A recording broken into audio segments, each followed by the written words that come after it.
Hi friends, मैं कमलेश पारिया स्वागत करता हूं आपका अपने YouTube channel learn English with Kamlesh Pariya में।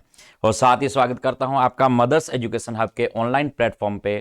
दोस्तों, जो सीरीज हमारी चल रही है, जो ऑफलाइन पेपर आपका होता है संडे के दिन, जो पेपर 104, ठीक है ना, उसका सॉल्यूशन है वो हम करेंगे। जिन लोगों ने अभी तक पिछले 3 पेपर्स है उनका सॉल्यूशन अभी तक नहीं देखा है वो आप चेक करिएगा।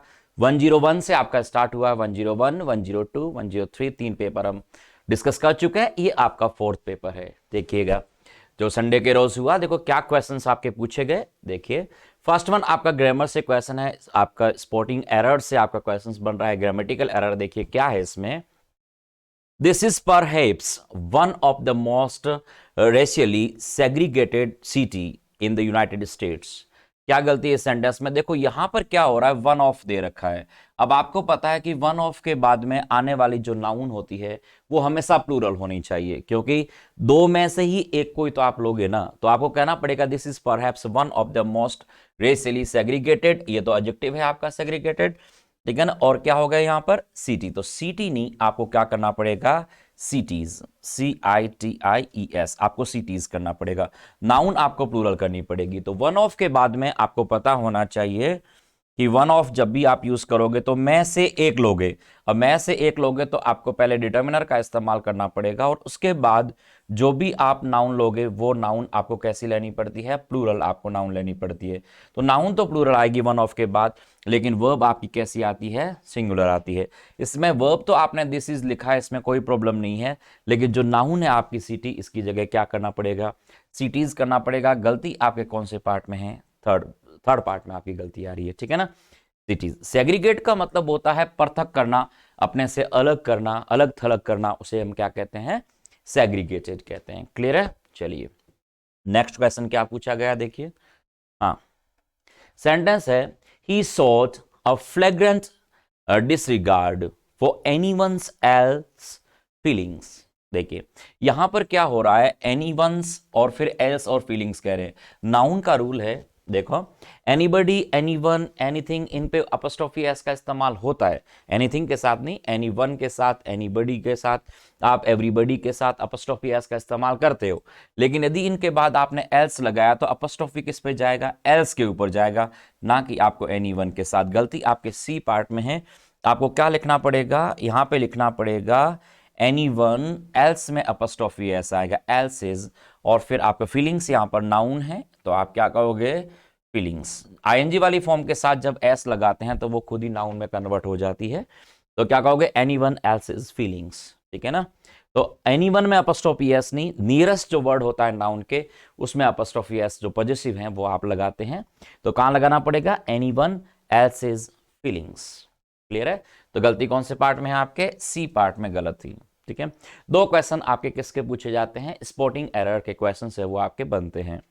नेक्स्ट क्वेश्चन देखिए, आप फिल इन द ब्लैंक्स का क्वेश्चन है। देखिए सी स्मोकिंग एंड ड्रिंकिंग, क्या कहोगे फ्रेजल वर्ब? देखो टेक्स टू का मतलब क्या होता है? टेक टू का मतलब किसी की बुरी आदत पड़ना, किसी बुरी लत पड़ती है ना, उसे टेक टू कहा जाता है। एक तो किसी की बुरी आदत पड़ने को टेक टू कहा जाता है, एक किसी को मन ही मन जब आप पसंद करते हो किसी को तो उसको भी टेक टू कहा जाता है, ठीक है ना। तो यहां कहना चाह रहा है कि सी स्मोकिंग एंड ड्रिंकिंग, और स्मोकिंग और ड्रिंकिंग को क्या कर रही है? उसकी अभ्यस्त बन चुकी है, उसकी आदि बन चुकी है, उसको वो फॉन्ड ऑफ। आप कह सकते हो she is fond of smoking and drinking कहो, चाहे she takes to smoking and drinking. Take to phrasal है, आपको पता होना चाहिए। फ्रेजल वर्ब जो होती है चाहे किसी भी प्रेपोजिशन से आप खत्म होती है वो अपने बाद में जिरंड का इस्तेमाल करती है। तो स्मोकिंग एंड ड्रिंकिंग क्या है? यहाँ पर जिरंड के रूप में आ रही है। तो she takes to smoking and drinking. Clear है? ऑप्शन कौन सा आएगा? फर्स्ट वन ऑप्शन आपका आएगा। फ्रेजल वर्ब है टेक टू। टेक टू का मतलब किसी को मन ही मन पसंद करना या किसी की क्या आदत पड़ जाना, फॉन्ड ऑफ का मतलब सेंस निकाल रहा है यहां पर। देखो नेक्स्ट क्वेश्चन नंबर आपका, दो क्वेश्चन ही आपके फिल इन द ब्लैंक्स के पूछे जाएंगे। पूरी संभावना है कि दोनों क्वेश्चन है वो आपके वोकैब से ही पूछे जाते हैं, फिल इन द ब्लैंक्स वाले भी। देखिए कभी कभार ग्रामेटिकल एरर देता है। देखो he is a trusted of the president, आपके वो प्रेसिडेंट का क्या है? ट्रस्टेड, विश्वास पात्र होगा। तो विश्वास पात्र के अर्थ में क्या कहना पड़ेगा? कॉन्फिडेंट। DANT वाले कॉन्फिडेंट का मतलब होता है विश्वास पात्र, ANT वाला। ENT वाला कॉन्फिडेंट तो क्या है? आपका एडजेक्टिव है। और कॉन्फिडेंट का मतलब क्या हुआ? कि वो आत्मविश्वासी है। तो आत्मविश्वासी एज एन एडजेक्टिव तो यूज होगा नहीं, क्योंकि यहां पर आर्टिकल भी लगा हुआ है, नो नाउन नो आर्टिकल का रूल भी अप्लाई होगा। इसका मतलब आपको क्या कहना पड़ेगा, कॉन्फिडेंस अनकाउंटेबल नाउन है, आर्टिकल आप इस्तेमाल कर नहीं सकते, और ये स्पेलिंग ही गलत है। तो कौन सा ऑप्शन आएगा आपका, कॉन्फिडेंट। देखो कॉन्फिडेंट, एक तो DANT वाला कॉन्फिडेंट होता है, इस DANT वाले कॉन्फिडेंट का मतलब होता है विश्वास पात्र, ये नाउन है आपकी। और कॉन्फिडेंट ENT वाला कॉन्फिडेंट कहते हो तो ये आपका एडजेक्टिव हो जाता है। कॉन्फिडेंस आपकी नाउन होती है विश्वास के लिए, और आत्मविश्वास के लिए आप क्या कहते हो, कॉन्फिडेंट। आई एम कॉन्फिडेंट, तो वो DENT वाला कॉन्फिडेंट होगा विश्वास पात्र के अर्थ में, आत्मविश्वास के अर्थ में। और विश्वास पात्र के अर्थ में कहोगे तो कॉन्फिडेंट हो जाएगा, मतलब वो उसका क्या है, विश्वास पात्र है। तो आंसर कौन सा होगा, first one, confident of the president. Clear है ना। तो कौन सा ऑप्शन होगा, फर्स्ट वन आपका कॉन्फिडेंट ऑप्शन आंसर रहेगा। चलो क्वेश्चन नंबर आपका 80, देखो क्या कह रहा है, begin your story at the beginning and carry on to the end. आप कह रहे हो कि आप अपनी स्टोरी की शुरुआत स्टार्ट से करिएगा। अब आपने क्या कर दिया, देखो बिगन, पहली बात तो इंपेरेटिव सेंटेंस है, इंपेरेटिव सेंटेंस की शुरुआत आपकी वर्ब की फर्स्ट फॉर्म से करनी होगी। वर्ब की फर्स्ट फॉर्म, ये तो सेकंड फॉर्म है आपकी, फर्स्ट फॉर्म एक में ही है, इसमें आपकी थर्ड फॉर्म दे दी, ये ऑप्शन आपका बनेगा नहीं। तो ऑप्शन में आपकी दो फर्स्ट फॉर्म है, एक तो ए वाले ऑप्शन में है, एक आपके सी में। डी ऑप्शन आपका इंप्रूवमेंट करना पड़ेगा, क्योंकि फर्स्ट फॉर्म से आप स्टार्ट नहीं कर सकते। तो बिगन योर स्टोरी दोनों ए और सी दोनों ऑप्शन में आपका आ रहा है। फिर बाद में कह रहा है कि एट द बिगिनिंग। अब बिगिनिंग की स्पेलिंग क्या होती है, देखो ध्यान देना, बिगिन आपकी वर्ड है बिगिन।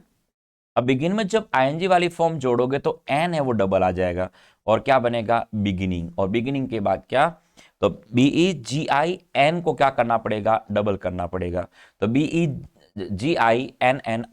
होगा। तो कौन सा ऑप्शन होगा इसमें, डबल एन इसमें आ रहा है, इसमें आपका सिंगल एम ही है, तो ये एन आपका गलत हो गया। तो ऑप्शन कौन सा बनेगा, ए ऑप्शन बन रहा है इसमें भी, कि begin your story at the beginning. Begin your story at the beginning, कौन सा ऑप्शन रखना पड़ेगा आपको, फर्स्ट वन ऑप्शन है वो रखना पड़ेगा। तो begin as a first form imperative sentence verb की फर्स्ट फॉर्म से स्टार्ट होगी। और स्पेलिंग टेस्ट इसमें एक और दिया है, तो बिगिन आईएनजी वाली फॉर्म जोड़ोगे तो एन आपको क्या करना पड़ेगा, डबल करना पड़ जाएगा। क्लियर है। चलिए नेक्स्ट देखिएगा। तो दो क्वेश्चन आपके स्पोर्टिंग एरर के, दो ही क्वेश्चन आपके फिल इन द ब्लैंक्स के, और दो ही क्वेश्चन आपके किसके पूछे जाते हैं, सेंटेंस इंप्रूवमेंट के पूछे जाते हैं। ठीक है ना। He wrote magazine articles in order to augment his income. Augment का मतलब होता है वृद्धि करना, ठीक है ना, किसी आपके इनकम में वृद्धि करना होता है, किसी पदार्थ में आप आकार बढ़ाते हो उसे ऑगमेंट करना कहते हैं, आग लगा के वृद्धि करना, ऑगमेंट। ठीक है ना। तो he wrote magazine articles in order to augment his income, in order to, इस कारण से, in ordering to होता नहीं है, ये ऑप्शन गलत है आपका। Because of augment, because of कहोगे तो ऑगमेंटिंग आईएनजी वाली फॉर्म इस अर्थ में आएगा, तो ये ऑप्शन आपका बनेगा नहीं। इन ऑर्डर ऑफ होता नहीं है, तो इसका मतलब क्या हुआ, इंप्रूवमेंट की जरूरत नहीं है। इन ऑर्डर टू अपने आप में ही प्रेपोजिशन आपका फ्रेज है, तो आप क्या कहोगे सेंटेंस में कि he wrote magazine articles in order to augment his income. ठीक है ना, अपनी इनकम को बढ़ाने के लिए, इनकम में वृद्धि करने के लिए उसने क्या किया, मैगजीन के अंदर जो आर्टिकल्स है वो लिखना उसने शुरू कर दिया। नेक्स्ट देखिए। तो तीन ही क्वेश्चन आपके किसके पूछे जाएंगे, स्पोर्टिंग एरर के क्वेश्चंस आते हैं, और दो क्वेश्चन स्पोर्टिंग एरर के आते हैं, दो क्वेश्चन आपके फिल इन द ब्लैंक्स के होते हैं, और दो ही क्वेश्चन आपके ग्रामर के होते हैं। ठीक है ना। जो प्री की तैयारी करने वाले जो स्टूडेंट्स, आप जो वीडियोस ये देख रहे हो, इस बात आपके सिलेबस को पूरे अपने दिमाग में बिठा के रखिए, जो क्वेश्चंस क्या पूछा जाता है, प्री में क्या पूछा जाता है, इसको थोड़ा आपको फोकस करके ध्यान रखना है। क्लियर है ना। आपके 6 क्वेश्चन जो आपके ग्रामर से पूछे जाते हैं आउट ऑफ 25, इन 6 क्वेश्चन में से कौन से फिल इन द ब्लैंक्स वाले जो क्वेश्चन है वो आपके वोकैब से पूछे जाते हैं। क्लियर है। चलिए हाँ, पहला one word substitution, a small unimportant thing that somebody does wrong. आप कह रहे ऐसी कोई छोटी सी चीज जो क्या कोई व्यक्ति गलत करता है, उसे उसे क्या कहोगे, एक छोटी सी मामूली सी जो गलती होती है, उस भूल को आप क्या कहते हो, देखो पैकेडिलो कहोगे, गैफल कहोगे, ब्लंडर कहोगे, या फॉक्स पास कहोगे। ऑब्वियसली क्या होगा, ये बड़ी गलती के अर्थ में इस्तेमाल होते हैं तीनों। कौन सा आएगा इसमें, पैकेडिलो। पैकेडिलो का मतलब होता है कि छोटी सी गलती छोड़ दी, छोटी छोटी कोई मतलब काम कर रहा है, वहां पैच डीले छोड़ दिए, तो छोटी छोटी गलती कर दी, मामूली सी गलती कर दी। तो मामूली सी गलती के लिए कौन सा वर्ड काम आएगा इसमें, पैकेडिलो। वन वर्ड सब्स्टिट्यूशन आपके एग्जाम में 2 पूछे जाते हैं। देखते हैं अगला क्या है। A building where animals are killed for food. आपके ऐसी बिल्डिंग जहां पर एनिमल को क्या फूड के लिए मारा जाता है। स्लॉटर हाउस जिसे हम कहते हैं, देखो स्लॉटर हाउस ऑप्शन में है क्या, स्लॉटर हाउस नहीं, इसमें कौन सा ऑप्शन है आपका, अबेटोर। देखो एक तो अबेटोर होता है, अबेटोर का मतलब, इसका तो मतलब क्या, तोड़फोड़ करने के अर्थ में आता है, किसी को उकसाने के अर्थ में आता है, ठीक है, किसी को भड़काते हो आप, प्रोवोक करते हो, तो भड़काने के अर्थ में आता है अबेटोर। अबेतौर किसी को भड़काना, किसी को उकसाना, किसी काम के लिए। और अबटवा, इसको हम क्या कहते हैं, अबटवा। अबटवा का मतलब होता है क्या, अबटवा का मतलब क्या होता है, जहां पर आप किसी को एनिमल वगैरह को काटते हो, तो कसाई खाना जो होता है, स्लॉटर हाउस जिसे हम कहते हैं, उसे ही हम क्या कहते हैं, अबटवा कहते हैं, ठीक है। ब्रीवरी तो बियर बनाने की जगह होती है, उसे कहते हैं आर्मरी, जहां पर जो आर्म्स वगैरह रखे जाते हैं, जो सैनिक वगैरह रखते हैं, आर्म्स वगैरह रखते हैं, उसे कहते हैं आर्मरी। तो कौन सा वर्ड है इसमें, अबटवा। अबटवा का मतलब होता है क्या, ऐसी जगह जहां कसाई खाना कह सकते हो आप हिंदी में, क्या कहोगे, अबटवा। तो अबेटो और अबटवा का अर्थ अंतर यही होता है कि अबेटोर का मतलब भड़काते हो आप किसी को, कि अबे तोड़ इसको ऐसे, और अबटवा का मतलब होता है क्या, एक शॉर्ट हाउस, कसाई खाने को कहा जाता है। देखो तो दो वन वर्ड आपके पूछे जाते हैं, तो दो वन वर्ड, एक पैकडिलो है, एक अबटवा है। देखिए अगला वर्ड क्या है, डच करेज। डच करेज का मतलब होता है क्या, डच करेज होता है शराब पी करके जो साहस जुटाते हैं ना, शराब पी कर साहस जुटाते हैं, या मैं तेरे को मारूंगा, ठीक है ना, वो जो होता है साहस, उस साहस को, उस धैर्य को हम क्या कहते हो, डच करेज कहते हैं। देखो क्या कहोगे, confidence gained from drinking alcohol, confidence gain from political power, confidence gain from education, या कॉन्फिडेंस गेन फ्रॉम फ्रीडम। क्या कहोगे, confidence gain from drinking alcohol.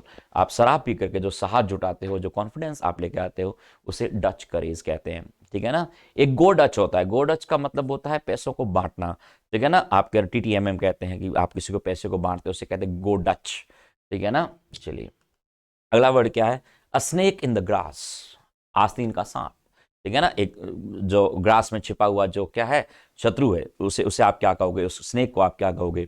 देखो तो क्या कहोगे, अ snake in the grass. Someone you can not fight with, जिसके साथ आप लड़ाई नहीं कर सकते, नहीं। Someone you can not trust और बिलीव, हाँ ऑप्शन बनेगा, समवन यू कैनॉट ट्रस्ट और बिलीव, जिस पर आप भरोसा नहीं कर सकते, वो आस्तीन का सांप है, कभी भी आपको धोखा दे सकता है। समवन यू कैनॉट ब्रोबीट, जिससे आप कभी डरा नहीं सकते, उसको आप कभी भड़का नहीं, डरा नहीं सकते, उसको धमका नहीं सकते, उस ब्रोबीट मतलब डराना धमकाना होता है। और समवन यू कैनॉट एनकरेज, क्या कहोगे, समवन यू कैनॉट ट्रस्ट और बिलीव, ऐसा व्यक्ति जिसके ऊपर आप क्या नहीं कर सकते हो, भरोसा नहीं कर सकते, जिसके ऊपर आप ट्रस्ट नहीं कर सकते। यहाँ हु होना चाहिए था, लेकिन हु आपको प्रोनाउन, रिलेटिव प्रोनाउन आपने हटा रखा है यहाँ से, तो होना चाहिए someone who whom you cannot trust or believe in, ठीक है। देखो तो दो आपकी इडियम्स पूछी जाएगी, Dutch courage and a snake in the grass. चलिए अगला वर्ड क्या है, देखो स्विंडल। स्विंडल का मतलब होता है धोखेबाजी। स्विंडल किसको कहते हैं, धोखाधड़ी करना किसी के साथ, जो उसे क्या कहते हैं, स्विंडल कह दो, ठीक है, उस क्या कहोगे, स्विंडल, ठीक है। क्या सो स्विंडल मतलब धोखेबाजी, तो डिसीट कहोगे, ऑनेस्टी कहोगे, ट्रुथ कहोगे, कि फोर्थराइट कहोगे, क्या कहोगे, डिसीट। डिसीट मतलब क्या होता है, धोखा, छल कपट, प्रिवेरिकेट कह दो आप, स्विंडल कह दीजिए आप, डिसीट कह दीजिए, ठीक है ना। ओके, चार्लेटन जो वर्ड आपका होता है, क्वैक जो नीम हकीम वाले जो वर्ड होते हैं, माउंटेबैंक वर्ड होते हैं, ठीक है ना, ये किस अर्थ में आते हैं, डिसीट देने के लिए, ये धोखा देने के अर्थ में आता है। डुप्लीसिटी जिसे आप कहते हो, डुप्लीसिटी छल कपट को कहा जाता है। तो वर्ड कौन सा है, स्विंडल, डिसीट, इसका क्या बनता है, सिनोनिम्स बनता है। नेक्स्ट वर्ड देखिए क्या है, क्विक्सोटिक। क्विक्सोटिक का मतलब होता है, इसके सिनोनिम्स पूछा है आपसे, क्विक्सोटिक। क्विक्सोटिक का मतलब होता है अनोखा, विचित्र कोई चीज होती है, ठीक है, या फुलिस तरीके से कोई काम आप करते हो ना, उसे कहा जाता है मूर्खतापूर्ण काम, ठीक है, तो क्विक्सोटिक कहते हैं। क्या कहोगे, कॉशंस आपका पॉजिटिव है, प्रैग्मेटिक और वाइज, ये तीनों पॉजिटिव वर्ड है। कौन सा वर्ड आएगा, फुलिश। तो क्विक्सोटिक का सिनोनिम्स क्या बनेगा आपका, फुलिश बन जाएगा, ठीक है ना। अनोखी कोई चीज है, बिजेर आप कह सकते हो, बिजेर क्विक्सोटिक का सिनोनिम्स बनता है, बिजेर कह दो, ग्रोटेस्क कह सकते हो, ठीक है, ग्रोटेस्क हो गया, बिजेर हो गया, क्विक्सोटिक हो गया, लेकिन फुलिश हो गए, ये एक दूसरे के क्या है, सिनोनिम्स है। नेक्स्ट वर्ड देखते देखो, दो सिनोनिम्स पूछे जाते हैं, दो ही आपके एंटोनिम्स पूछे जाएंगे। देखो मींडरिंग। मींडरिंग का आपको पता हो तो मींडर का मतलब होता है टेढ़ा मेढ़ा कोई रास्ता होता है, उसे मींडर कहा जाता है। जो टेढ़ा मेढ़ा रास्ता होता है ना, उसे मींडर कहते हैं। नदियों का टेढ़ा मेढ़ा रास्ता है, सड़कों का टेढ़ा मेढ़ा रास्ता है, उसे मींडरिंग कहा जाता है। तो मींडरिंग के अर्थ में क्या कहोगे, वाइंडिंग कहोगे, स्ट्रेट कहोगे, जिगजैग कहोगे, या ट्विस्टिंग कहोगे। वाइंडिंग, जिगजैग और ट्विस्टिंग, ये तो तीनों ही इसके सिनोनिम्स है, ये तो तीनों इसके समानार्थी है। तो कौन सा बनेगा इसका, स्ट्रेट। स्ट्रेट मतलब सीधा, ठीक है ना, तो इसका एंटोनिम क्या बनेगा, स्ट्रेट। जो सीधा है, सीधी लाइन है, उसे आप कहोगे स्ट्रेट। क्लियर है ना। तो वाइंडिंग कह दो, जिगजैग कह दो, ट्विस्टिंग कह दो, ये तो तीनों ही क्या बनेंगे इसके सिनोनिम्स हैं। और एंटोनिम क्या बनेगा, स्ट्रेट सीधी लाइन, उससे क्या कहोगे, मीन रिंग का एंटोनिम्स बन जाएगा। नेक्स्ट वर्ड देखिए, find antonym of the given word, कौन सा वर्ड है, कोवेटस। कोवेटस का मतलब होता है लालची, कोए जैसा जो लालची होता है, लोभी होता है ना, ग्रीडी पर्सन को हम क्या कहते हैं, कोवेटस कहते हैं, कि वो कोए जैसा है, लालच की निशानी, कोआ लालच की निशानी होता है कोवेटस से। तो क्या कहो, एवरिसियस, एवरिसियस का मतलब होता है लालची, एवरिसियस भी लालची होता है, ग्रीडी भी लालची होता है, एगर, एगर होता है ना उत्सुक होना, I am eager to meet you, मैं तुमसे मिलने को लालायित हूं, तो उसे एगर कहा जाता है। तो तीनों ही इसके सिनोनिम्स है, तो कौन सा बनेगा, बेनिवोलेंट। तो बेनिवोलेंट इसका एंटोनिम बन जाएगा किसका, कोवेटस का। क्लियर है, चलिए। तो दो आपके वन वर्ड पूछे जाते हैं, दो ही आपकी इडियम्स पूछी जाती है, दो ही सिनोनिम्स आते हैं, और दो ही आपके क्या आते हैं, एंटोनिम्स पूछे जाते हैं। ठीक है ना। तो देखिए अगला नेक्स्ट वर्ड क्या आपका, देखो, find the correctly spelled word, इनमें से करेक्टली स्पेल्ड वर्ड कौन सा है। लैकेस्टिकेसल उदास बैठने के अर्थ में आता है, उदास निराश जो होता है ना, उस अर्थ में लैकेस्टिकेसल आता है वर्ड आपका, डिप्रेशन के सेंस में। तो कौन सा वर्ड आएगा इसमें, लैकेस्टिकेसल की स्पेलिंग में क्या होता है, LACK होता है, फिर ADA होता है लैकड़ा, फिर ISI होता है, और फिर CAL होता है। LACK ADA, ठीक है ना, ISI CAL, ठीक है, लैक अड्डा ISI कॉल, ठीक है ना। तो LACK ADA ISI और CAL होगा। तो कौन सा ऑप्शन इसमें से बनेगा, ठीक है, option LACK ADA ISI CAL, पहला ऑप्शन आपका सही है, करेक्टली स्पेल्ड वर्ड बताना है। LECK गलत होता है आपका, LACK नहीं होगा, गलत है, LECK गलत है। कौन सा ऑप्शन आएगा, फर्स्ट ऑप्शन आपका करेक्ट है, LACK ADA ISI CAL, ठीक है। लैकेस्टिकेसल बहुत ज्यादा पूछे जाने वाले वर्ड में से एक है, बार बार रिपीट किया जाता है, बार बार इस वर्ड को पूछा जाता है, ठीक है ना, याद रखिएगा इस वर्ड को, लैकेस्टिकेसल, उदासी भरे बैठ जाना, ठीक है ना, उसे कहा जाता है लैकेस्टिकेशन। नेक्स्ट वर्ड देखो क्या वर्ड है, बुअस्वा। बुअस्वा की स्पेलिंग देखो, स्पेल टेस्ट पूछी गई है, बुअस्वा, बोर्जियस नहीं कहते इसको, बुअस्वा बोला जाता है, बी लिखते हैं, बी के बाद OUR करिए, OUR के बाद GEO लिखते हैं, और फिर IS होता है, BRGO इज, क्या वर्ड है, BRGO इज, बुअस्वा, क्या वर्ड है, बुअस्वा। तो कौन सा ऑप्शन आएगा, BRGO इज, ये ऑप्शन गलत है आपका, करेक्टली स्पेल्ड है इसमें भी, BRGEOIS, BRGEOIS करेक्ट वर्ड है, BAUR नहीं होता, गलत है, और बोर BOR नहीं होता, क्या होता है, BOURGEOIS, बुअस्वा। बुअस्वा मध्यम वर्गीय परिवार को कहते हैं, मध्यम वर्गीय जो होते हैं उसे बुअस्वा कहते हैं, बुर्जुआ जिसे हिंदी में हम कहते हैं, बुअस्वा।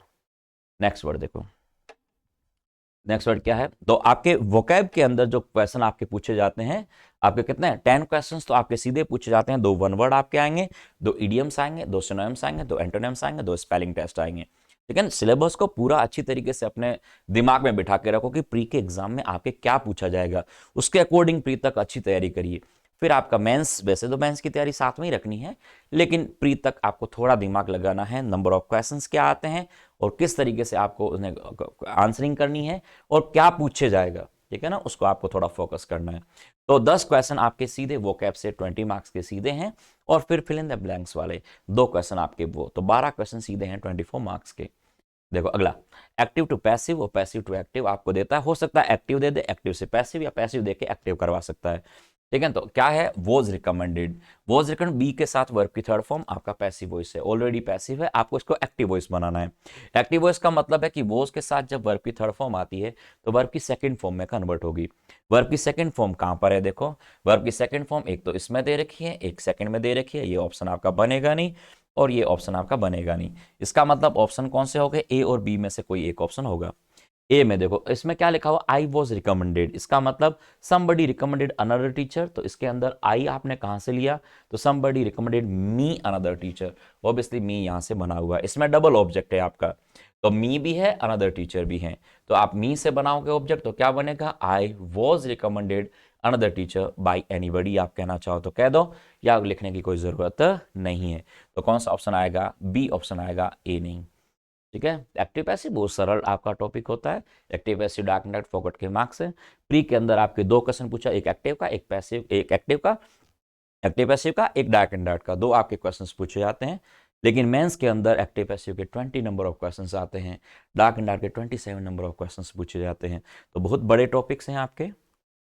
हाँ, अगला देखिए आपका क्या है, डायरेक्ट एंड डायरेक्ट का क्वेश्चंस क्या है। She said to me will you help me solve the problem.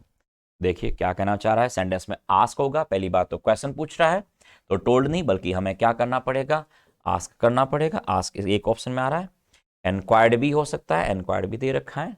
देखो फिर आपने क्या कह दिया कि सी सैड को सी आस्क आपने कह दिया, फिर आपने मी लगाया, फिर क्या करोगे, इन्वर्जन हटाओगे, इन्वर्जन हटाओगे यू को पहले लिखोगे, तो यू को आपने मी के अनुसार किस में चेंज करना है, आई में चेंज करना पड़ेगा।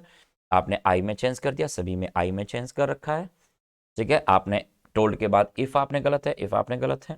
अब सेंटेंस आपका मॉडल से स्टार्ट हो रहा है, इसका मतलब हेल्पिंग वर्ब से स्टार्ट है, तो आपको इफ या वेदर में से कोई ना कोई एक आपको लगाना है। इफ आपने लगा दिया, फिर आपने यू को मी के अनुसार आई में लिखना पड़ेगा। यहाँ एनक्वायर्ड भी हो सकता है लेकिन सी तो नहीं बनेगा ना, ये ऑप्शन आपका कट गया, तो ये ऑप्शन कट गया, ये ऑप्शन हो गया, ये ऑप्शन कट गया, आंसर कौन सा है, सी ऑप्शन है। और आगे देख लो, यू को आपने मी के अनुसार आई में चेंज किया, विल का वुड हो गया, हेल्प की जगह हेल्प आएगा, मी को आपने सी के अकॉर्डिंग सब्जेक्ट के अकॉर्डिंग चेंज करोगे, हर हो गया। और सॉल्व आपको पता है कि हेल्प के बाद जब ऑब्जेक्ट आता है तो बेयर इन्फिनेटिव वर्ब की हमेशा फर्स्ट फॉर्म का इस्तेमाल होता है, तो ऑब्जेक्ट के बाद बेयर इन्फिनेटिव यहाँ पर आपने सही लिखी हुई है। यहाँ क्या किया हुआ है, ऑब्जेक्ट के बाद में टू इन्फिनेटिव आ नहीं सकता, हेल्प के बाद ऑब्जेक्ट है, टू सॉल्व तो वर्ड ही गलत है आपका, ठीक है। क्या कहोगे, हेल्प हर सॉल्व, यहाँ पे सही है, और हेल्प मी सॉल्व हो नहीं सकता, तो कौन सा ऑप्शन आएगा, सी ऑप्शन बनेगा। She ask me if I would help her solve the problem, ठीक है। आपको पता होना चाहिए हेल्प के बाद ऑब्जेक्ट आने पर बी इन्फिनेटिव लगता है, हेल्प ऑब्जेक्ट नहीं आता जिरंड का इस्तेमाल होता है हेल्प के बाद में, पैसिव वॉइस में टू इन्फिनेटिव चलता है। देखिए तो कौन सा ऑप्शन बनेगा इसमें, सी ऑप्शन है। She ask me if I would help her solve the that problem, clear है, ओके। इन क्वेश्चंस को आप करिएगा प्रैक्टिस के लिए, आपको और भी आप देखोगे तो कुछ क्वेश्चंस जो पेपर है आपके उनको भी मैंने प्रैक्टिस करवा रखी है, उन क्वेश्चंस को, उन पेपर्स को भी आप सोल्व करिए, और प्रीवियस ईयर के क्वेश्चंस आपको सीक्वेंस में दे रखे हैं उनको भी आप सोल्व करिएगा, ठीक है। वीडियोस आपको मिल जाएंगे, आप जाकर के चेक करिए वीडियोस को। देखो नेक्स्ट, हाँ, rearrange the parts of the sentence in correct orders. देखिए क्या कहना चाहता है, इस सेंटेंस को पढ़िए। Governments view of the economy could be summed up in a few phrases. Governments के जो इकोनॉमी को लेकर के जो व्यूज हैं उनको इस तरह सम किया जा सकता है, क्या, if it moves tax it, ठीक है, if it keeps moving regulate it. देखो मूव्स टैक्स इट कहना चाह रहा है, फिर कीप मूविंग इसको वापस रिपीट कर रहा है, regulate it, and if it stops moving, move को वापस मूविंग रिपोर्ट कर रहा है, सबसाइड इज। इसका मतलब क्या हुआ, बी आएगा, बी के पीछे सी, सी के पीछे डी, और ए पहला है, A B C D sequence में होना चाहिए, A B C D. Option कौन सा सही है, पहला ही सही है, ठीक है ना, क्योंकि ऑप्शन अपने आप में ही सही है। Government's view of the economy could be summed up in a few phrases, क्या, if it moves tax it, if it keeping it is keeps moving regulate it, and if it stops moving subsidized it, ठीक है ना, subsidies, subsidy देना, ठीक है ना। तो कौन सा ऑप्शन बनेगा, ए बी सी डी एक करेक्ट आपका क्या है सीक्वेंस है, क्योंकि इनको ऊपर नीचे करोगे गलत हो जाएगा। नेक्स्ट देखिए 95, दो क्वेश्चन आपके पूछे जाएंगे कॉम्प्रिहेंशन पार्ट से, जहां पर PQRS के दो क्वेश्चन होते हैं प्री में, 4 मार्क्स का आपका पूछा जाएगा, प्रैक्टिस इन्हीं की करें, मार्क्स इनमें आएंगे। देखो पहला question, would be a repudiation of that reducing India to a Hindu Rashtra that our founding fathers fought to free, essential conception of India, the India। और आखिर ऐसा नहीं हो सकता, आखिर क्या बनेगा आपका ऑप्शन देखिएगा, would be a reputation of, would be तो आपकी वर्ब है, reducing India as a Hindu Rashtra that modifier है, essential conception of India. Obviously option क्या होना चाहिए, पहला क्यू होगा, पहला क्या होगा, क्यू होगा, ये मॉडिफायर है, reducing India to a Hindu Rashtra. फिर आप क्या कहना चाह रहे हो, फिर वर्ब चाहिए, reducing India to a Hindu rashtra would be a repudiation of that कहना चाह रहे हो, तो क्यू के बाद पी के बाद क्या होगा, दैट वापस आएगा नहीं, पी को आर फॉलो नहीं कर पाएगा, तो पी को कौन फॉलो करेगा, एस फॉलो करेगा, would be a repudiation of that essential conception of India, the India that our founding fathers fought to free. Obviously कौन सा ऑप्शन आएगा इसमें, पहला कौन सा होना चाहिए, क्यू पहला होना चाहिए, फिर उसके बाद क्या होगा, वुड बी आपकी वर्ब आ रही है, पी आ रही है, उसके बाद आपको लेना है एस एसेंशियल वाला, और उसके बाद आपको क्या लेना है, आर, लास्ट वन आर रह रहा है, क्यूपीएसआर। क्यूपीएसआर किस में है, क्यूपीएसआर किस ऑप्शन में है, ए ऑप्शन में है क्यूपीएसआर, है ना। इसके अकॉर्डिंग पढ़िएगा, reducing India to a Hindu rashtra would be a repudiation of that essential conception of India, the India that our founding fathers fought to free. ठीक है ना, ये ऑप्शन आपका बनेगा कौन सा, ए ऑप्शन आपका बन रहा है। तो फॉलो किसको कर रहा है, देखो सेंटेंस आपका जो फर्स्ट वन है क्यू, इसको फॉलो पी कर रहा है, उसके बाद आपका एस है, और एस को फॉलो कौन कर रहा है, आर फॉलो कर रहा है। यहाँ कुछ चीजें देखो आप ऐसे भी देख सकते हो, देखिएगा यहाँ essential conception of India, the India last में बनेगा नहीं, ठीक है ना, यहाँ दैट आपका आ रहा है, दैट के बाद दैट आएगा नहीं। इसका मतलब क्या हुआ कि पी को कौन फॉलो करेगा, एस फॉलो करेगा, और इसको फॉलो कौन करेगा, द इंडिया को वापस क्या करेगा, ये फॉलो करेगा, द इंडिया, रिड्यूसिंग इंडिया आएगा नहीं। तो इस तरीके से ऑप्शन आपका कौन सा बनेगा, क्यूपीएसआर। आप हिंदी मीनिंग निकाल के भी सेंटेंस कर सकते हो। ओके, तो ये क्या दो आपके कौन से पूछे जाएंगे, PQRS वाले क्वेश्चन से वो आपके बनेंगे। और देखो नेक्स्ट आपका कौन सा है, क्लॉज टेस्ट। देखिए लास्ट वन क्लॉज टेस्ट के जो क्वेश्चंस हैं देखो पढ़ते हैं। देखो पहली बात, जब भी कभी क्लॉज टेस्ट आपका आता है, पहली बात आपको उसको पढ़ना है अच्छी तरीके से, एक दो बार पढ़िएगा, पढ़ के फिर आपको आंसर देना है। ये नहीं कि आपने इतना पढ़ के फिर आपने उसको आंसर दे रहे हो, ऐसा नहीं करना है। एक बार पहले पूरा पढ़िए। देखो, she would not think her meals without her daily prayers to Haveli the Vaishnav temple was one of her daily duties as my memory can go back, I do not remember her ever missed the Chaturmas. She was religious. क्या कहना चाह रहा है, देखिए पढ़िए आप पहला sentence क्या कह रहा है, She would not think her meals without her daily prayers. आप कह रहे हो कि पहली शुरुआत की जो प्रेयर के बिना वो इस बारे में सोच भी नहीं सकती थी कि वो अपना खाना है वो खाए। तो थिंक आपको पता है, थिंक के बाद में अबाउट नहीं, थिंक के बाद टू इन्फिनिटिव नहीं, थिंक के बाद में ऑफ लगता है, और ऑफ के बाद हमेशा आपको पता होना चाहिए कि प्रपोजिशन जब भी कभी आता है तो उसके बाद आने वाली वर्ब जो होती है वो हमेशा जिरंड होती है, वो हमेशा आईएनजी वाली फॉर्म में होती है। तो क्या भरोगे आप इसमें, ऑप्शन कौन सा, डी ऑप्शन लेना पड़ेगा आपको। कि क्या कहोगे, क्या कि she would not think of taking her meals without her daily prayers. ठीक है, अगला क्वेश्चन देखो क्या करते, ऑफ के बाद टेकिंग, तो थिंक के बाद में ऑफ आता है, थिंक ऑफ होता है, ध्यान रखना, थिंक के बाद ऑफ आएगा, और ऑफ जब भी लगाओगे आपको वर्ब किस फॉर्म में चाहिए, आईएनजी वाली फॉर्म। ऑफ कोई जरूरी नहीं, कोई भी प्रेपोजिशन हो उसके बाद आने वाली वर्ब जिरंड होती है। नेक्स्ट देखिएगा, she would not think of क्या कहोगे, think of taking, think of क्या कहोगे, think of taking her meals without her daily prayers. फिर आप कह to Haveli the Vaishnav temple, going to Haveli, having gone तो परफेक्ट हो गया, ये आएगा नहीं, गोज आ नहीं सकता, इंपेरेटिव सेंटेंस है, go to Haveli imperative sentence बन जाता है। आप यहाँ पे एक्शन इन प्रोग्रेसिव कहना पड़ेगा, बार बार उस काम को करने के लिए जिरंड आएगी, क्या, गोइंग, क्या कहो, प्रेजेंट पार्टिसिपल गोइंग कहना पड़ेगा। Going to Haveli the Vaishnav temple was one of her daily duties.